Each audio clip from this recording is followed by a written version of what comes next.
What's going on, MMA fans? I'm here to do my UFC Fight Night 14 review video. Solid card top to bottom, great event. I'm going to run over the fights that we got to see. First fight was Jesse Taylor versus CB Dollaway. Jesse looked pretty good in this fight, was able to change levels, try to get takedowns, but CB just was able to really avoid, for the most part, damage, to avoid takedowns, was excellent up against the cage, being able to get low to the ground and be able to avoid, getting taken down. Of course, CB landing the illegal knee that caused, Jesse to get pretty rocked. The fight gets, restarted, and CB, of course, later in the first round would get Jesse's back, get into the position for the Peruvian necktie and pulls it off. Absolutely beautiful. You saw CB do it on the show, and then he pulls it off here against Jesse Taylor. Great employment of that submission. It's an awesome submission, and he got Jesse to tap. So CB Dollaway wins in the first round via a Peruvian necktie. Next fight, Kevin Burns versus Anthony Johnson. This fight went back and forth. Johnson looked really good, was landing good combinations, was real crisp.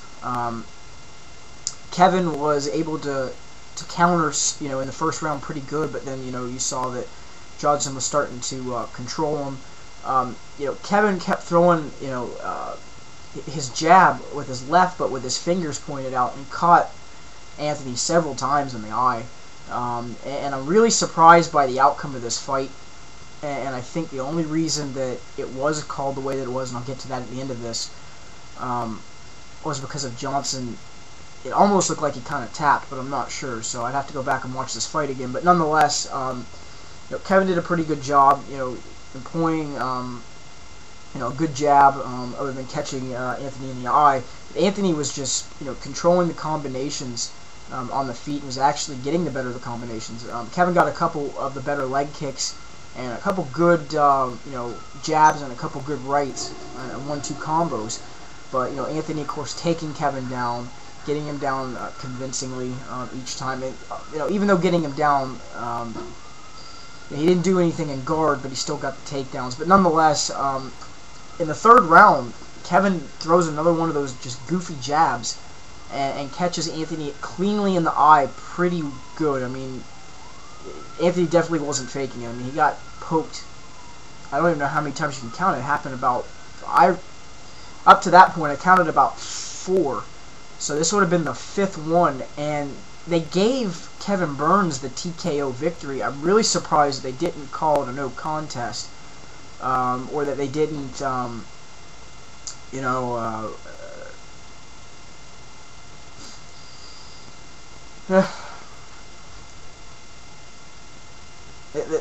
they didn't just, give Johnson the victory based upon the injury. But I guess A, either he tapped, or B, they looked at it as he didn't answer the bell successfully, so they gave it to Kevin Burns. But nonetheless, a crappy way to end a fight.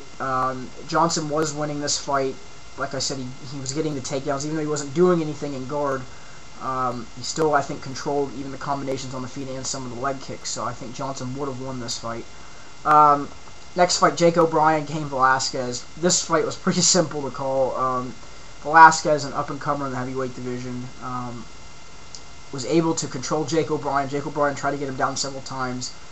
Cain, reverse position, got him in a crucifix and pounded him out. And Velasquez really, I think, impressed me in this fight. I think he's impressed a lot of people in his past fights, but this was a great fight for him. I mean, he just totally, pulled a great sweep and a switch over into the crucifix position and just pounds O'Brien out, wins via TKO. Great fight for Velasquez.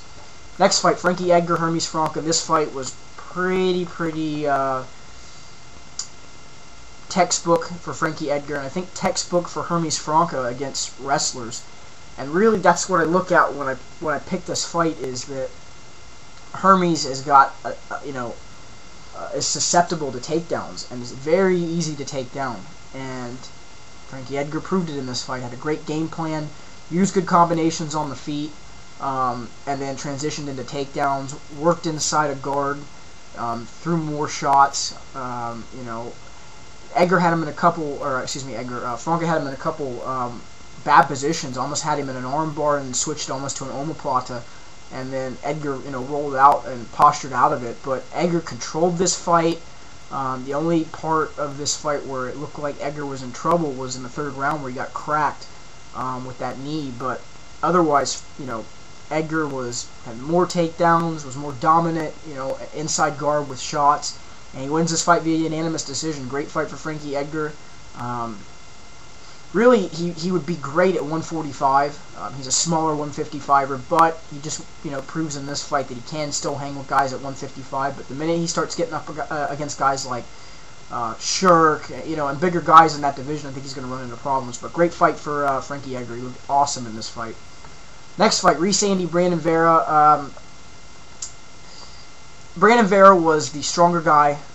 Brandon Vera was the bigger guy in this fight, and it showed. He was able to use upper body clinching, transition that into takedowns from the clinch.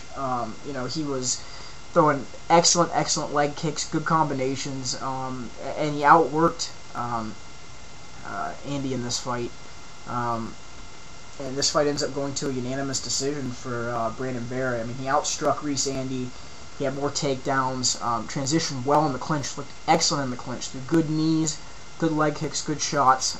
Just never really could get Andy into trouble, it seemed, which is kind of sucks. But you know, Vera definitely outworked Andy in this fight, and he wins the fight via unanimous decision. Great fight for Brandon Vera.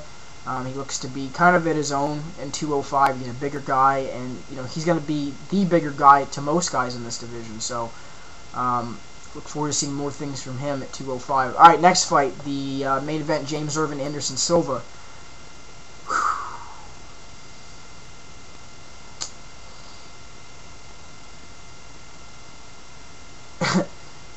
All you can say about this fight is wow. Anderson Silva comes out, throws a good 1-2 combination and then a good leg kick, and is just precise with all of his shots. And it was amazing because Irvin tried to throw a leg kick, and Anderson countered and caught him flush on the jaw and dropped him and then just pounded him out. Anderson is one of the toughest guys to beat. He's going to be a tough dude at this weight too, because he proved in this fight patience and waiting for the guy to come to you and make a mistake. And as soon as Irvin threw that leg kick and kind of had his hand down, that's when Silva was like, "Oh, you're caught, dude." Boom. And that's it. That's it. That's all she wrote. He was down. And that's what he does. And he's still proving to people constantly that he is, you know, one of the best guys, pound for pound, in the world. And yeah, just because he's rolled through, and I know a lot of people question his status at pound for pound, but beating Dan Henderson in the fashion that he did, beating Nate Marquardt, you know, beating Rich Franklin, I mean, he's earned that status. And then doing what he did tonight, you know, using angles, waiting for that one mistake, and catching Irvin flush. So Anderson Silva wins this fight via a knockout in the first round. Great fight, and I look forward to seeing more things from Anderson Silva at 205. Leave me some comments, constructive, negative, positive. Let me know what you think. And on that note, you guys, have a great day.